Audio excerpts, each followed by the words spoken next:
जैसे संध्या काल में लगाया गया दीप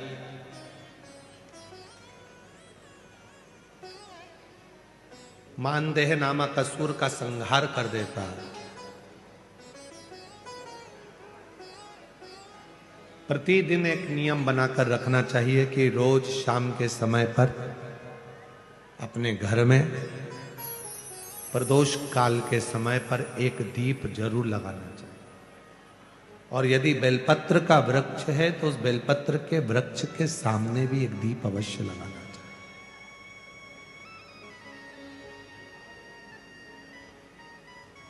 6 महीने में, 3 महीने में, 2 महीने में, 1 महीने में ऐसा नियम बनाया करो कि मुझे बेलपत्र की पूजन करो।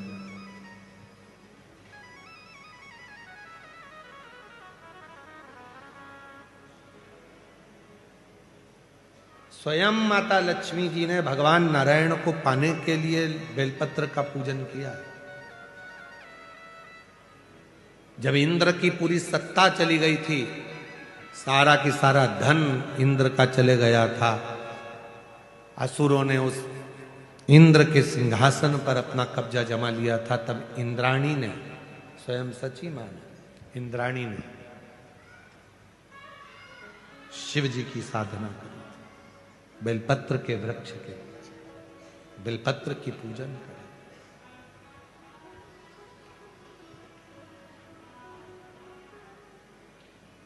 कभी दिल कर जाए तुम्हारा तो कभी महीने में, 1.5 महीने में, 2 महीने में बेलपत्र के पेड़ के नीचे जल लेकर बैठो।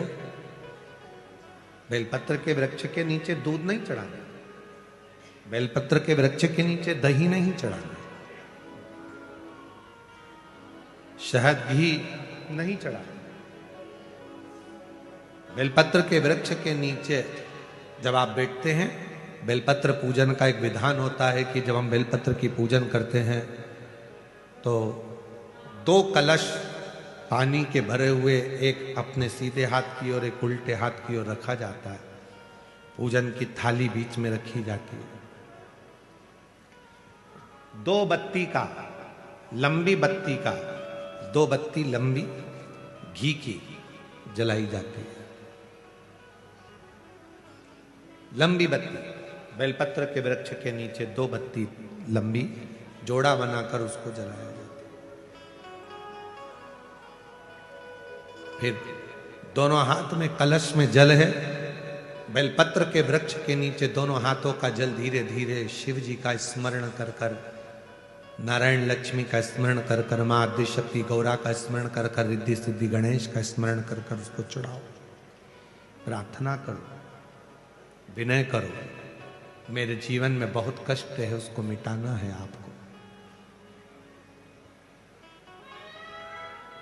शिव आपसे प्रसन्न होते हैं, वैसे मेरी जिंदगी भी प्रसन्न करना है आपको। जल चढ़ाकर दोनों पात्रों का थोड़ा थोड़ा जल कलश में बचा लेना है, पूरा पात्र खाली नहीं करना है, दोनों को वापस रखना है। और थोड़ी सी हल्दी पीसी हुई शिव जी के उस बेलपत्र पर लगाएं, थोड़ा कुंकुम वो भी बेलपत्र पर लगाएं। 7 दाने अक्षत के, केवल 7 दाने अक्षत के बेलपत्र को छुआकर अपनी थाली में रख लें। घर पर जब जाएं तो वो 7 दाने अक्षत के और बेलपत्र के वृक्ष में जो चढ़ा हुआ थोड़ा सा जल बचाकर लाए हो, वो घर में छींट कर 7 दाने पूरे घर में डालना प्रारंभ करें। महीने में, 2 महीने में, 3 महीने में एक बार करिए। जीवन में किसी के आगे हाथ फैलाने की जरूरत नहीं पड़ेगी। इतनी संपदा बाबा ने, इतनी संपदा। बेलपत्र की महत्वता को लोग जानते नहीं है। एक प्रदोष की महत्वता, एक बेलपत्र की महत्वता। अभी हमने पहले भी कहा, एक कथा प्रदोष काल की रह गई है। एक बार हम दिल्ली बाच रहे थे पर वो पूरी नहीं हो पाई क्योंकि पानी आ गया था। हम प्रयास कर रहे हैं उस कथा को कुबेरेश्वर धाम पर, क्योंकि उसमें प्रदोष काल की कथा में टेंट नहीं लगता। वो प्रदोष काल की जो कथा होगी सीहोर कुबेरेश्वर धाम में, उसमें टेंट नहीं लगेगा, उसको खुले मैदान में बाचना पड़ता। आप और हम सब खुले मैदान में बैठकर प्रदोष काल में उस कथा को सुने और उसमें प्रदोष की महत्वता को जाने। और हमारी तरफ से हम तो आज प्रकाश जी आपको भी, दीना भाभी जी आपको भी, दोनों को निमंत्रण दे रहे हैं। जब भी सीहोर में जब कथा हो प्रदोष काल की, तो एक दिन कम से कम आप लोग आकर उस कथा की पूजन आपको भी करना रहे, प्रदोष काल की कथा।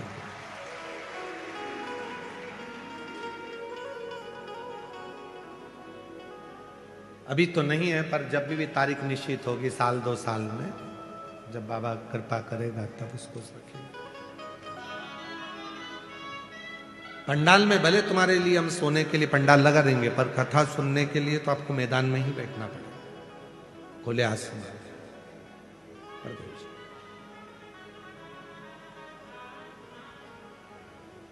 शिव तत्व को जान, बेलपत्र की महत्वता को जिसने जान लिया, आज लोग बेलपत्र को जान रहे हैं कि बेलपत्र खाने से शुगर, बीपी, थायराइड जैसी बीमारियां भी ठीक हो जाती हैं। उस बेलपत्र की महत्वता को जानो। और फिर निवेदन है, आपके शरीर में कष्ट है तो बेलपत्र का सेवन करो। रोज रोज बेलपत्र वैसे ही नहीं खाना। कई बार बेलपत्र खाने से मुंह में छार छारपन आ जाता है, कई बार मुख का स्वाद भी कम हो जाता है बेलपत्र खाने से। तो निवेदन है, रोज रोज ना खाइए, जब जरूरत है। और जरूरी नहीं कि आप 3 पत्ती यहां से जो बेलपत्र दी जाती है, 7 दिन तक जो रोज एक बेलपत्र दी जाती है, वो तो खाने के लिए दी जाती है। पर समापन के दिन की बेलपत्र तो खाने की नहीं रहती, उसको तो ले जाकर लोग लाल कपड़े में बांध अपने घर में रख देते हैं तिजोरी में। आखिरी दिन की बेलपत्र तो वैसे भी तिजोरी का भंडार के लिए होती है। तो जो बेलपत्र होती है, जरूरी नहीं कि तुम पूरी बेलपत्र खाओगे तो दवाई असर करेगी। बेलपत्र का अग्रण्य भाग का थोड़ा सा पत्र भी यदि हम पा लेते हैं, उसको ग्रहण करते हैं, तो वो भी उतना असर करता है। और रोज खाने की जरूरत नहीं है। रोज अगर शिव मंदिर जा रहे हो, शिवालय जा रहे हो, शंकर जी के मंदिर जा रहे हो, देवालय जा रहे हो, तो बेलपत्र लाओ, वहां से मना नहीं है। उसको इकट्ठा करो, एकाग्रित कर कर सुखा लो। सुखाकर रोज शिव जी की चढ़ी हुई बेलपत्र को सुखाकर फिर उसका चूरा बना लो। जब तुम्हें लगे कि शुगर गड़बड़ हो रही है, बीपी गड़बड़ हो रहा है, थायराइड गड़बड़ हो रहा है, तो एक चुटकी उसमें से लेके निगल लो, पानी पी लो। बाबा की कृपा से आधा घंटा, 1 घंटे में वो sugar, BP, thyroid sub level में आना प्रारंभ हो गया। उस बेलपत्र की महत्वता को जिसने जाना, कभी कुबेरेश्वर धाम जाओ तो कुबेरेश्वर बाबा के धाम पर जो 200-300 साल पुराना, जो 300 साल के ऊपर पुराना बट वृक्ष है, जहां बाबा बैठे हैं, बटकेश्वर महादेव, उसका दर्शन करो। उस पेड़ की छांव में बैठकर बाबा का मंत्र जाप करो। अभी अभी हमने थोड़ा सा उसको बंद कर दिया था, क्योंकि वहां बाबा के जोड़ा घूम रहा था तो वो शरीर पर चढ़ जाता था, इसलिए अभी स्थान पर वहां जाना थोड़ा बंद कर दिया था, पर पुनः वापिस उसको खोल दिया। बेलपत्र की वाटिका है छोटी सी, उस बेलपत्र की वाटिका के पास में बैठकर भगवान शिव का नाम उच्चारण करो, नाम स्मरण। शिव भक्ति करो जहां तक हो सके, शंकर की अविरल भक्ति को धारण करो।